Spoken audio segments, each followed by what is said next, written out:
Imaginez un instant que tout ce qui vous empêche aujourd'hui de dormir ne soit pas, en réalité, le plus grand problème de votre vie. Et si je vous disais qu'il existe une raison cachée derrière votre anxiété, une raison si silencieuse qu'elle guide peut-être vos décisions depuis des années sans même que vous en ayez conscience? La plupart des gens pensent que réfléchir davantage les prépare mieux à l'avenir. Pourtant, c'est précisément ce piège qui les maintient prisonniers de la peur. Au cours de cette réflexion, vous découvrirez pourquoi plus nous cherchons à contrôler l'avenir, plus nous nous éloignons de la paix que nous recherchons tant. Et lorsque vous comprendrez ce mécanisme, quelque chose d'extraordinaire commencera à se produire en vous. Le besoin de tout contrôler perdra peu à peu de sa force, laissant place à une vie bien plus légère, consciente et authentique. Il arrive que la vie semble toujours avoir une longueur d'avance sur nous. Vous faites des projets, vous organisez chaque détail, vous essayez de prévoir tout ce qui pourrait mal tourner, et pourtant ce sentiment d'insécurité ne cesse de grandir. C'est comme marcher dans un long couloir, rempli de portes fermées, en essayant de deviner ce qui se cache derrière chacune d'elles, avant même d'y parvenir. Plus vous cherchez des réponses à l'avance, plus les questions se multiplient. Et sans vous en rendre compte, ce qui devait vous apporter de la sérénité produit exactement l'effet inverse. Depuis notre plus jeune âge, on nous a appris qu'une personne responsable est celle qui pense à tout, celle qui calcule les risques, celle qui ne se laisse jamais surprendre. Nous avons grandi en entendant que l'inquiétude est un signe de maturité et qu'imaginer tous les scénarios possibles est une façon intelligente d'éviter la souffrance. Pourtant, une question que peu de personnes osent se poser mérite toute notre attention. Le fait de s'inquiéter nous protège-t-il réellement ou nous fait-il simplement porter un fardeau qui n'a jamais eu à être le nôtre? Observez combien de fois vous avez revécu une conversation qui n'avait même pas encore eu lieu. Combien de nuits vous avez perdu à imaginer des problèmes qui ne se sont jamais produits. Combien de fois votre cœur s'est emballé pour des situations qui n'existaient que dans votre esprit. Le plus étonnant, c'est que pendant tout ce temps, la réalité est restée exactement la même. Le seul endroit où cette souffrance existait réellement était dans vos pensées. C'est précisément à cet instant que la vision de Carl Jung nous invite à tourner notre regard vers l'intérieur. Pour lui, l'anxiété ne naît pas des événements eux-mêmes. Elle naît de la manière dont notre conscience interprète ce qui est encore inconnu. Le problème se trouve rarement dans l'avenir. Le véritable problème réside dans ce besoin presque désespéré de vouloir que l'avenir corresponde à nos attentes. Imaginez deux personnes confrontées à une même situation. Toutes deux attendent une réponse importante. L'une continue à vivre normalement pendant l'attente. L'autre perd le sommeil, imagine des dizaines d'hypothèses, anticipe des échecs, des rejets et des conséquences catastrophiques. Le fait est exactement le même pour les deux. Ce qui change complètement, c'est la manière dont leur esprit réagit à l'incertitude. Cette différence révèle quelque chose de profondément humain. Ce n'est pas l'inconnu qui nous effraie, c'est le sentiment de ne pas pouvoir le contrôler. Selon Jung, il existe en chacun de nous une partie chargée d'organiser notre identité, notre perception de nous-mêmes et notre manière d'entrer en relation avec le monde. Cette partie s'appelle le moi ou l'ego.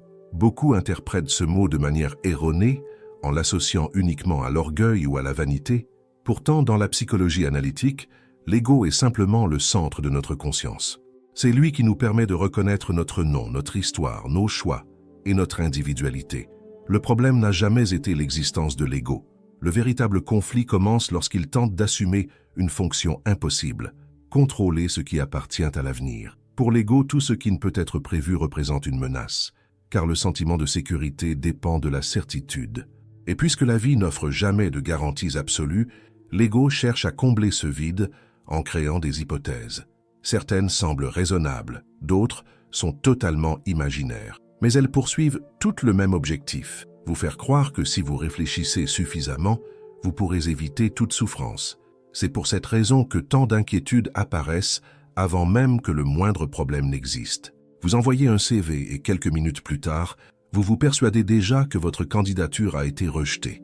Vous prenez rendez-vous pour un simple examen médical et avant même d'obtenir les résultats, vous vous convainquez que l'on découvrira une maladie grave. Votre enfant rentre à la maison avec quelques minutes de retard et aussitôt votre esprit imagine des accidents, des dangers ou des tragédies. Rien de tout cela n'est en train de se produire. Tout cela n'existe que sur la scène de votre imagination. Et pourtant, votre corps réagit comme si chacune de ces situations était parfaitement réelle. Votre cœur s'accélère, Vos muscles se contractent, votre respiration se modifie, votre cerveau libère des hormones du stress. En quelques minutes seulement, vous souffrez d'événements qui ne se produiront peut-être jamais. Voilà l'un des pièges les plus silencieux de l'esprit. Plus nous croyons nous préparer à la réalité, plus nous nous en éloignons. Carl Jung attirait souvent l'attention sur une idée qui demeure aujourd'hui d'une étonnante actualité. Beaucoup de personnes confondent préparation et inquiétude. Pourtant, une immense différence les sépare. Se préparer signifie agir sur ce qui dépend de vous. S'inquiéter signifie gaspiller son énergie à vouloir contrôler ce qui n'a jamais été sous votre pouvoir. Imaginez quelqu'un qui s'apprête à entreprendre un long voyage.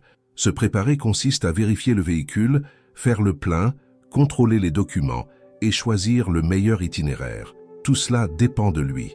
À présent, imaginez qu'après avoir accompli toutes ces démarches, cette personne passe plusieurs nuits sans dormir à essayer d'anticiper tous les imprévus possibles sur la route. Elle pense aux accidents, aux changements météorologiques, aux pannes improbables et à des centaines de situations impossibles à prévoir.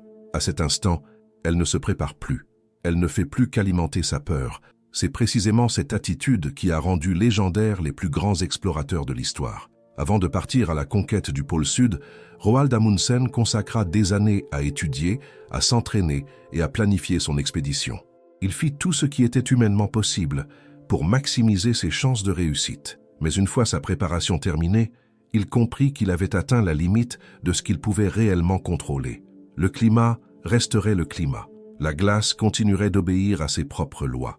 La nature ne conclurait jamais de compromis avec la volonté humaine. Cette compréhension ne le rendit pas négligent. Bien au contraire, elle le rendit mentalement libre. Il y a une profonde sagesse dans cette différence. Celui qui cherche à tout contrôler vit en guerre permanente contre la réalité. Celui qui apprend à distinguer ce qui dépend de lui de ce qui appartient à la vie découvre une paix qui ne dépend plus des circonstances. C'est peut-être précisément ce qui manque aujourd'hui à tant de personnes. Pas davantage de réponses, mais des limites claires entre la responsabilité et l'illusion, entre l'action et l'obsession, entre la planification et l'anxiété. Car il arrive un moment où réfléchir cesse d'être un signe d'intelligence pour devenir un simple cycle répétitif de peur. Et le plus dangereux, c'est que ce processus se déroule avec une telle discrétion que nous finissons par croire que nous faisons preuve de prudence, alors qu'en réalité, nous ne faisons qu'alimenter une prison invisible construite par notre propre esprit. Carl Jung a exprimé cette idée de manière inoubliable lorsqu'il a affirmé que, tant que nous ne rendons pas conscient ce qui demeure inconscient, celui-ci continuera à diriger notre vie, et nous appellerons cela le destin. Cette phrase possède une force extraordinaire. Elle nous rappelle que beaucoup de nos souffrances ne naissent pas des événements extérieurs, mais des mécanismes intérieurs que nous n'avons jamais appris à observer. Tant que nous ne voyons pas comment notre esprit fabrique la peur, nous croyons que celle-ci vient uniquement du monde. Tant que nous ne reconnaissons pas notre besoin de tout contrôler, nous rendons la vie responsable de notre manque de paix. Et sans même nous en rendre compte, nous passons des années à lutter contre les circonstances, alors que le véritable combat s'est toujours déroulé à l'intérieur de nous-mêmes. Mais ce n'est là que la première couche de cette découverte. Car quelque chose d'encore plus profond se produit chaque fois que l'anxiété envahit vos pensées. Elle ne vous vole pas seulement votre tranquillité, elle consume aussi, silencieusement, l'une des richesses les plus précieuses que possède tout être humain. Une force invisible, mais absolument essentielle pour vivre pleinement. Si cette réflexion résonne déjà en vous, profitez de cet instant pour renforcer cette communauté. Abonnez-vous à la chaîne, laissez un j'aime et écrivez dans les commentaires cette affirmation. Aujourd'hui, je choisis de faire davantage confiance à la vie qu'à la peur. Cela peut sembler être une simple phrase, mais toute transformation commence par une décision consciente. En écrivant ces mots, vous ne vous contenterez pas d'interagir avec cette vidéo. Vous prendrez un engagement silencieux envers vous-même, celui d'avancer désormais avec plus de légèreté. Il existe une chose que presque personne ne remarque lorsqu'il vit prisonnier de l'anxiété. Nous croyons souvent que la plus grande conséquence de l'inquiétude est la souffrance émotionnelle. Pourtant, un processus bien plus profond est à l'œuvre en nous. L'anxiété ne vole pas seulement notre paix, elle consume lentement l'énergie qui soutient notre capacité à vivre, à créer, à décider et à avancer. Vous l'avez probablement déjà vécu. Cette journée où vous arrivez au soir complètement épuisé, alors que vous n'avez pourtant presque rien accompli de concret. Votre corps semble fatigué, votre esprit est lourd, Mais lorsque vous y réfléchissez, vous réalisez que vous avez passé la majeure partie de votre journée à penser. Vous avez revécu des conversations. Vous avez préparé des réponses à des situations qui ne se sont jamais produites. Vous avez imaginé des problèmes futurs. Vous êtes revenu sans cesse aux mêmes pensées, persuadé qu'à un moment donné, vous trouveriez enfin la solution parfaite. Mais elle n'est jamais venue. À la fin de la journée, la seule chose qui avait réellement augmenté, c'était votre fatigue. Carl Jung observait ce phénomène d'une manière particulièrement intéressante. Selon lui, chaque être humain dispose d'une quantité limitée d'énergie psychique. Cette énergie est à l'origine de presque tout ce que nous faisons. C'est elle qui nourrit notre créativité, renforce notre capacité d'apprentissage, soutient nos relations, alimente nos rêves et nous donne le courage d'agir face aux défis. Sans cette énergie, même les tâches les plus simples commencent à paraître immenses. Le problème, c'est que l'anxiété agit comme un immense gaspillage de cette ressource précieuse. Imaginez une rivière qui prend sa source avec puissance au sommet des montagnes. Tant que ces eaux coulent librement, elles irriguent les cultures, approvisionnent les villes et apportent la vie partout où elles passent. Mais imaginez qu'à un certain endroit, quelqu'un construise un barrage qui empêche son courant de poursuivre son cours naturel. L'eau ne disparaît pas, elle cesse simplement de remplir sa fonction. Elle commence à tourner sur elle-même, elle forme des tourbillons, elle stagne, et ce qui donnait autrefois la vie perd lentement sa force. Selon Jung, c'est exactement ce qui arrive à notre énergie psychologique lorsque nous vivons dominés par l'inquiétude. Cette énergie continue d'exister, mais elle cesse d'être transformée en action. Elle tourne en boucle dans notre esprit, alimentant sans cesse les mêmes pensées. Plus nous pensons, moins nous agissons. Moins nous agissons, plus nous nous sentons en insécurité. Et plus cette insécurité grandit, plus nous recommençons à penser. C'est ainsi que naît un cycle qui semble ne jamais finir. Il est frappant de constater que beaucoup de personnes confondent ce mouvement avec la productivité. Elles croient travailler dur simplement parce que leur esprit ne s'arrête jamais. Pourtant, il existe une différence immense entre un esprit actif et un esprit prisonnier. Un esprit sain réfléchit pour agir. Un esprit anxieux réfléchit pour éviter de ressentir. Et cette différence change absolument tout. Connaissez-vous quelqu'un qui affirme toujours attendre le moment parfait? Cette personne qui revoit ses projets des dizaines de fois, refait ses calculs, poursuit encore ses recherches, modifie sans cesse sa stratégie et se persuade qu'elle n'est toujours pas prête à commencer. Peut-être avez-vous vous-même vécu cela à un moment de votre vie. Il existe une histoire qui illustre parfaitement cette situation. Un jeune homme rêvait d'ouvrir son propre cabinet. Il était compétent, studieux et extrêmement dévoué. Pendant des mois, il élabora des projets, étudia le marché, refit d'innombrables fois ses plans financiers et tenta d'anticiper chaque obstacle possible. Il y avait toujours un détail à améliorer. Il existait toujours un risque supplémentaire à analyser. Il manquait toujours quelque chose avant de faire le grand pas. Les mois passèrent, puis les années. Ses projets devenaient de plus en plus complets, mais son cabinet ne vit jamais le jour. À première vue, cela semblait être un manque d'opportunité. Mais en regardant plus profondément, le véritable problème était tout autre. Toute l'énergie qui aurait dû nourrir l'action avait été consommée par le besoin d'obtenir la garantie que rien ne pourrait mal se passer. Et cette garantie n'arriverait jamais, car la vie n'offre jamais ce genre de certitude. C'est peut-être là l'un des plus grands paradoxes de l'existence. Nous attendons de nous sentir totalement en sécurité avant d'agir, alors qu'en réalité, c'est précisément l'action qui crée la sécurité que nous recherchons. Celui qui reste uniquement à réfléchir ne découvre jamais ce dont il est réellement capable. Pendant ce temps, l'anxiété continue de promettre qu'il suffit de réfléchir encore un peu, encore un calcul, encore une analyse, encore une tentative de prévoir l'imprévisible. Et c'est ainsi qu'elle maintient la personne immobile. Carl Jung comprenait que la vie psychique obéit au même principe que la nature elle-même. Observez un arbre. Il grandit parce que sa sève continue de circuler. Observez le sang dans le corps humain. La vie dépend de son mouvement permanent. Observez le vent. Lorsqu'il cesse de circuler, l'air perd sa fraîcheur. Tout ce qui est vivant est en mouvement.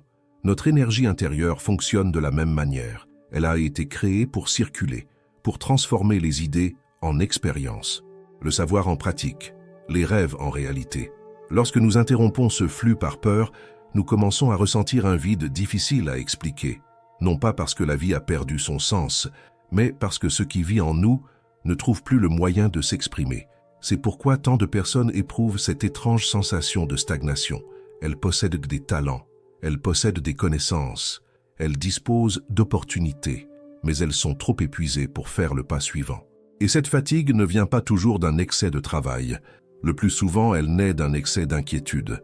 Un autre aspect fascinant, observé par Jung, est que notre énergie ne disparaît jamais sans raison. Il existe toujours quelque chose de caché derrière l'anxiété. Lorsque nous examinons la situation plus en profondeur, nous réalisons que nous cherchons rarement à protéger un simple résultat. En réalité, nous cherchons à protéger l'image que nous avons construite de nous-mêmes. C'est là que commence l'une des découvertes les plus importantes de la psychologie analytique. Beaucoup de personnes pensent avoir peur de l'échec, mais lorsqu'on regarde de plus près, on s'aperçoit que la véritable peur est ailleurs. Elles ont peur de la manière dont elles seront perçues si elles échouent. Cette différence peut sembler minime. Pourtant, elle transforme complètement notre compréhension de l'anxiété. Peut-être dites-vous que vous êtes inquiet à l'idée d'un entretien d'embauche. Mais votre peur réside-t-elle vraiment dans cet entretien, ou bien dans la possibilité que quelqu'un pense que vous n'êtes pas suffisamment compétent? Peut-être dites-vous que vous souffrez à cause de la fin d'une relation. Mais toute votre douleur vient-elle réellement de cette séparation?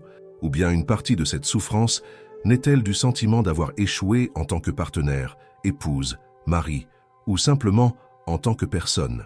Plus nous réfléchissons à cela, plus nous découvrons qu'il existe une couche invisible qui soutient presque toutes nos inquiétudes. Et cette couche est bien davantage liée à notre identité qu'aux événements eux-mêmes. C'est précisément à ce moment que Jung introduit un concept capable de transformer profondément notre manière de nous percevoir. Il appelle cette structure la persona. Comprendre ce que représente réellement ce masque que nous portons devant le monde peut expliquer pourquoi tant de personnes vivent en portant un poids qu'elles n'auraient jamais eu besoin de porter. À mesure que nous observons plus attentivement le fonctionnement de notre esprit, nous commençons à comprendre qu'une grande partie de la souffrance que nous portons ne provient pas des événements eux-mêmes, mais du besoin permanent de préserver une certaine image de ce que nous croyons devoir être. Cette découverte peut sembler inconfortable au premier abord, mais c'est précisément elle qui ouvre le chemin vers une liberté que beaucoup cherchent toute leur vie. Carl Jung appelait cette image la persona. Contrairement à ce que beaucoup imaginent, elle ne représente ni le mensonge ni l'hypocrisie. La persona est un mécanisme naturel de la vie en société. Nous jouons tous différents rôles au cours de notre existence. Nous sommes parents, enfants, professionnels, amis, compagnons. Dans chaque environnement, nous adoptons des comportements adaptés à la situation. Cela fait naturellement partie de la vie sociale. Le problème apparaît lorsque nous cessons de voir ces rôles comme une simple partie de ce que nous sommes et que nous commençons à croire qu'ils définissent entièrement notre identité. Imaginez un arbre centenaire. Son écorce remplit une fonction indispensable. Elle protège le tronc contre le soleil brûlant, la pluie, les insectes et les nombreuses agressions de son environnement. Sans cette protection, l'arbre aurait du mal à survivre. Mais l'écorce n'a jamais été l'arbre lui-même. Elle ne fait que protéger quelque chose de beaucoup plus profond. Imaginez maintenant que cet arbre puisse penser. Si une partie de son écorce était arrachée, il pourrait croire que toute son existence est en train d'être détruite. Pourtant, son véritable cœur resterait intact. C'est exactement ce qui nous arrive. Notre profession est importante, mais elle ne définit pas qui nous sommes. Notre réputation a de la valeur, mais elle ne détermine pas notre propre valeur. Nos titres peuvent ouvrir des portes, mais ils ne définissent pas notre essence.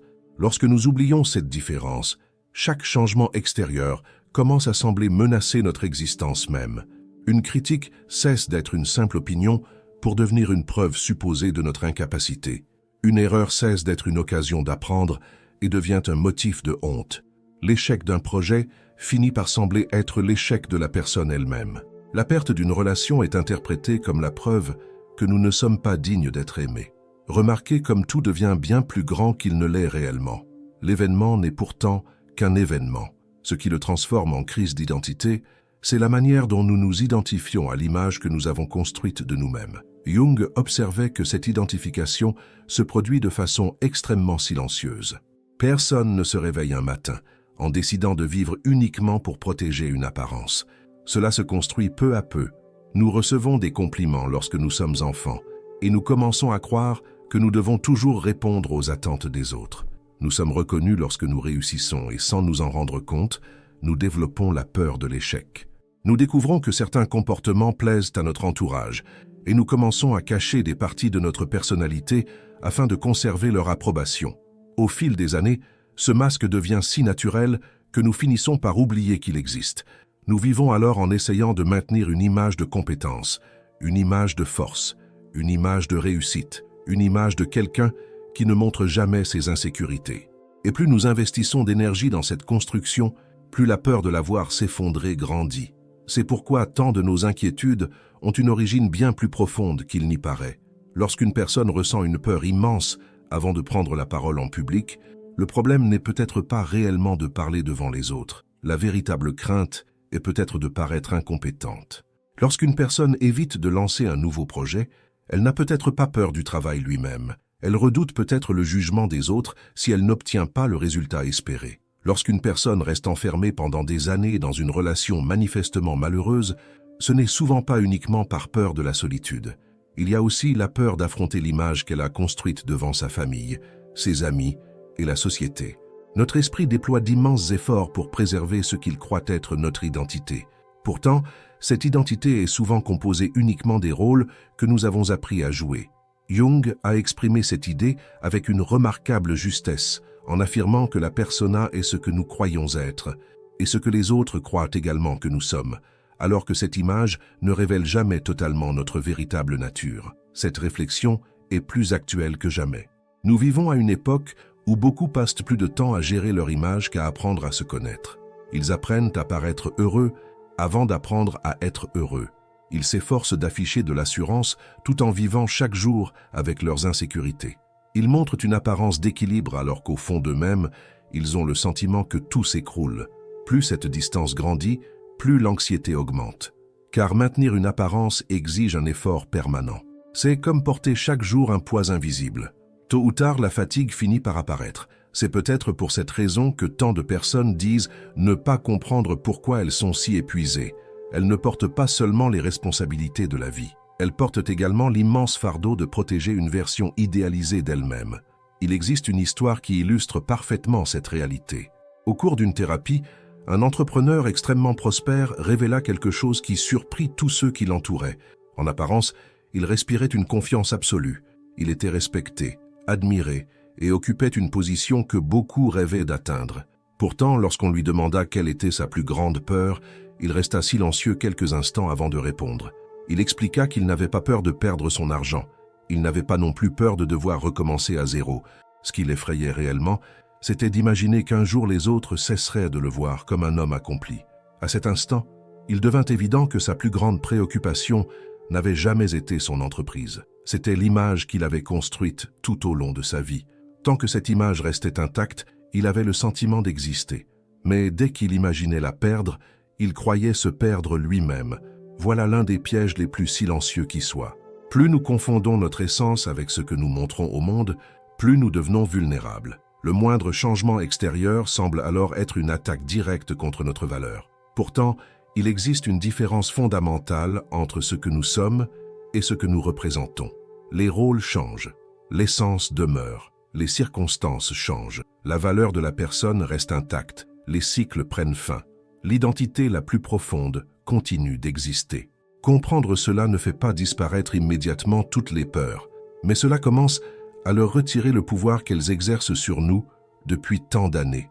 Peu à peu, nous cessons de vivre pour protéger une apparence et nous commençons à vivre avec beaucoup plus d'authenticité. Et c'est précisément lorsque cette transformation s'opère que quelque chose d'encore plus profond commence à émerger. Lorsque le bruit incessant de l'anxiété s'apaise et que le besoin de défendre une image perd de sa force, un espace entièrement nouveau s'ouvre en nous, un espace de silence. Et c'est dans ce silence que nous commençons à percevoir une guidance qui a toujours été présente, mais qui est restée longtemps dissimulée sous le vacarme incessant de nos propres pensées.